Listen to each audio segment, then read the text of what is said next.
I'm afraid that people are gonna call this strategy evil, but personally, I don't think so. Just because something works doesn't mean it's evil. It just depends how you use it. I had a tough time coming up with a title for this video because of how outlandish the claims are gonna be. But the truth is, this strategy makes any woman fall in love deeper, makes any woman see you as their potential life partner, makes any woman project their deepest fantasies onto you, just because of this phrase that I'm gonna be teaching you. This strategy is so potent that I rarely teach this to clients. But because this is my first video on this channel, why not? But I'll let you in on a little secret. Those who are brave enough to apply this strategy found the results astonishing and a little scary. Why? Because nothing's creepier than a woman who's deeply in love with you and you're not. If you don't believe it, just stay to the end of the video, because I think we'll come out of all of this thinking the same way. Because this mongasmic of a phrase weaves together the power of intermittent reinforcement, the psychology of fantasy projection, evolutionary psychology, and the bond of identity fusion. But here's the catch. Even though it's a simple phrase,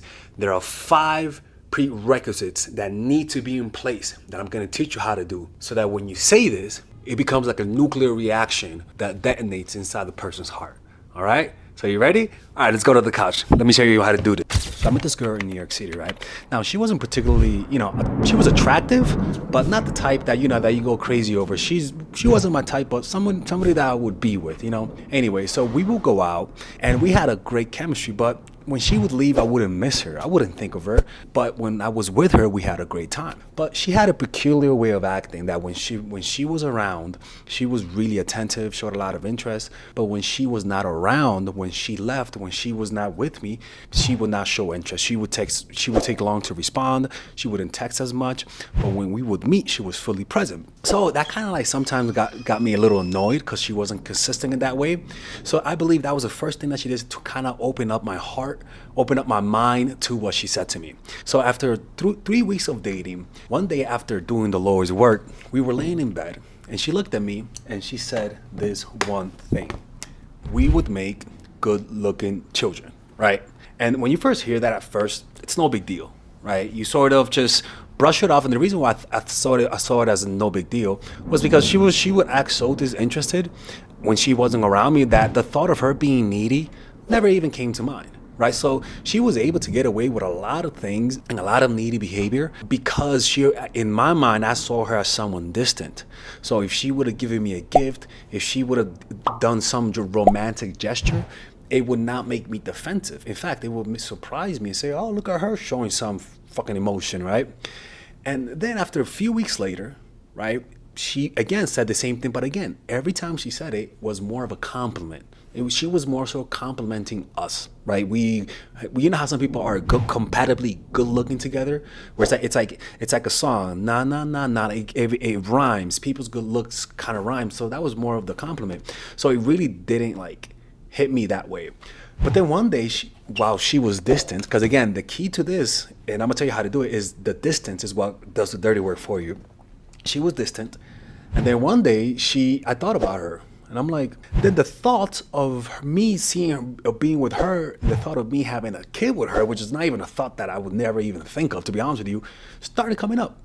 Simply because she said it, which was a compliment, but also because when you feel needy, and your mind naturally starts to gravitate to whatever positive things this person has said to you, even if it's we will have good looking kids, right? You kind of like hold on to anything. You're looking for anything that says I like you. And that's the one thing that came to mind. The thoughts and then the images of it became very vivid. And then I realized, oh, fuck, I'm falling in love with this person, right? Now, nothing ever came out of it, right? Because she was genuinely cold. But it taught me it taught me 5 principles that if you guys apply this strategy, this could work on almost anyone that you want to use it on. Now, the problem is that it does work. So this is why you can't just use it on anyone. Honestly, you really cannot. Like, you can use this on the girl that you're dating right now, and this phrase will literally make her fall in love with you more, right? But you got to do it a certain way. And I'm gonna teach you the 5 factors that have to be in place for this to work. Because once it hits, it's like Mickey Mantle hitting the ball. Once he hits it right, it's going out the park. Okay.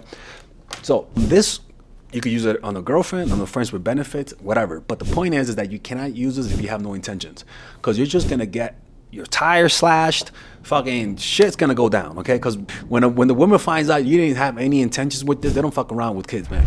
So the first thing is that we had a chemistry. When you have chemistry with someone, it allows you to spend time with each other. The spending of time is what you need so that you guys can develop a certain feeling of familiarity, so that you could see yourself with them, spending time, literal temporal time. You could be fucking staring at a wall, but as long as you guys are spending time together, that's what matters, right? The second thing is that you have to have a hint of coldness, and the way that you have this hint of coldness is, one, you don't compliment them too much. Two, when you're there, you give them all of your attention. You show interest, not in your words, but in your looks, in your faces, in what you give to them.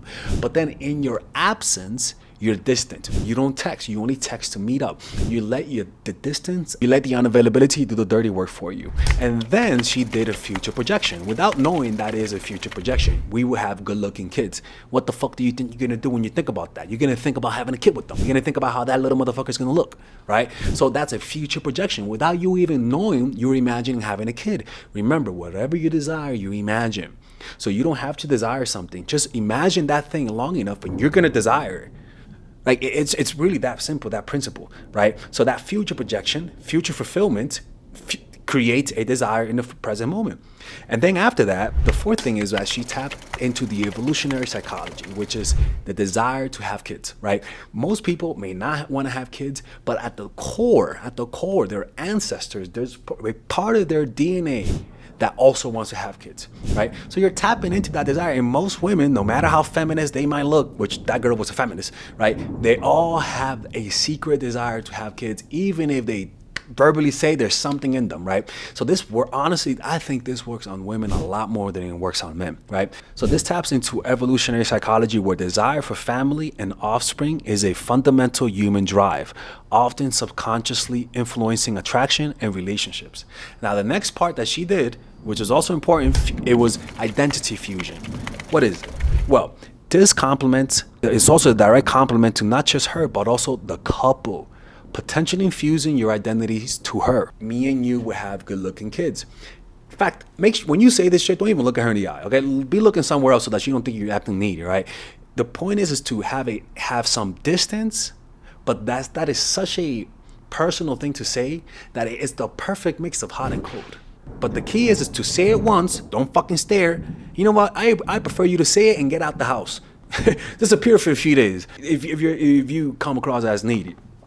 That distance with the cold creates enough friction for the person to allow their minds to entertain that thought without thinking that it's a needy thing, right? Now, who this works for? Well, like I said, it works guys who have a girl with them, right? So if you don't have a girl, if you're not seeing a girl, then you might need to learn strategies on how to attract a girl into your life, right? Now, look, this method, again, like I said, it works.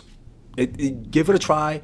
Actually, don't even give it a try. I will prefer that you honestly only use it on someone that you genuinely have intentions for, because it's powerful and it's not fair to the person for you to instill, because you are incepting this in their minds, to incept this idea into their minds and not want to have that. Now, if you're not dating anyone, you know, and you're single and you can't apply this, well, watch my next video you see right here about the 20 dark psychological strategies to make her fall in love with you. Just watch that, and that'll teach you how to get a girl so that you can apply this strategy.